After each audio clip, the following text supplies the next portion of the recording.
ঈদে কি বাড়ি আসবি না? ঈদে বাড়ি আসবো কিনা বলতে পারছি না বাবা। তোমার অ্যাকাউন্টে টাকা পাঠিয়ে দিয়েছি। বাবা, আমার প্রমোশন হয়েছে, স্যালারিও বেড়েছে, পুরো 1 লাখ। আলহামদুলিল্লাহ। বাবা, একটু লাইনে থাকো। বাবা, তুমি তো বলেছিলে পিতৃঋণ কখনো শোধ হয় না। তুমি 26 বছরে আমার পিছনে যত টাকা খরচ করেছো, তুমি কি জানো আগামী 5 বছরে সেই টাকা তোমায় ফিরিয়ে দিতে পারবো? আমার এখন স্যালারি মাসে 1 লক্ষ টাকা বাবা। ও, এই কথা। তাহলে শোন, তোকে একটা গল্প বলি। বলো বাবা। তোর বয়স যখন 4, তখন আমার বেতন 3,000 টাকা। 1200 টাকা ঘর ভাড়া দিয়ে 1800 টাকায় চলে সংসার। আমি আমার সাধ্যমতো সারা জীবন চেষ্টা করেছি তোর মাকে সুখী করতে, প্রতি ঈদে কোরবানি দিতে। তোকে যেবার প্রথম স্কুলে ভর্তি করালাম, সেবারই প্রথম আমরা আমাদের কোরবানি দিতে পারিনি। সে বছর তোর মাকেও কোনো উপহার দিতে পারিনি। তুই যখন ভার্সিটিতে উঠলি, আমাদের অবস্থা তখন মোটামুটি ভালো, কিন্তু খুব কষ্ট হয়ে গিয়েছিল যখন আমার ট্রান্সফার হয়। রোজ রোজ বাসে চড়ে, পায়ে হেঁটে, ঘামে ভিজে খুব দুর্বিষহ লাগছিল।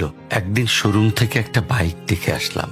সে রাতে আমি স্বপ্নেও দেখেছিলাম আমি বাইকে চড়ে অফিসে যাচ্ছি। পরের দিন তুই বায়না ধরলি, জার্নি করতে তোর কষ্ট হয়। তোর কষ্টে আমারও কষ্ট হয় বাবা।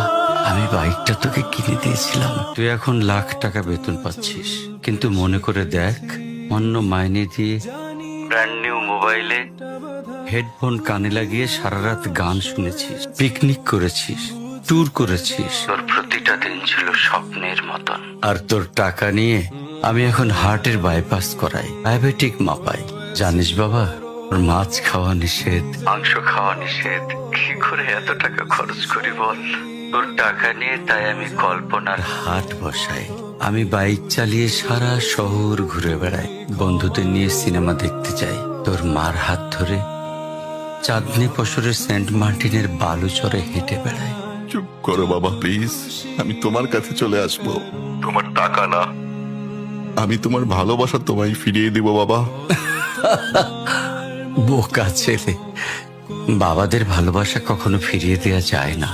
ছোট্ট শিশুর মলমূত্র মোছা যায়, আর বুড়োদের ঘরেও ঢোকা যায় না। ওকে একটা প্রশ্ন করি বাবা। ধর তুই, আমি আর তোর খোকা তিনজন এক নৌকায় বসে আছি। হঠাৎ নৌকাটা ডুবতে শুরু করলো। যে কোনো একজনকে তুই বাঁচাতে পারবি, কাকে বাঁচাবি? থাক, উত্তর দিতে হবে না। ছেলেরা বাবা হয়, বাবারা কখনো ছেলে হতে পারে না। পৃথিবীতে সবচেয়ে ভারী জিনিস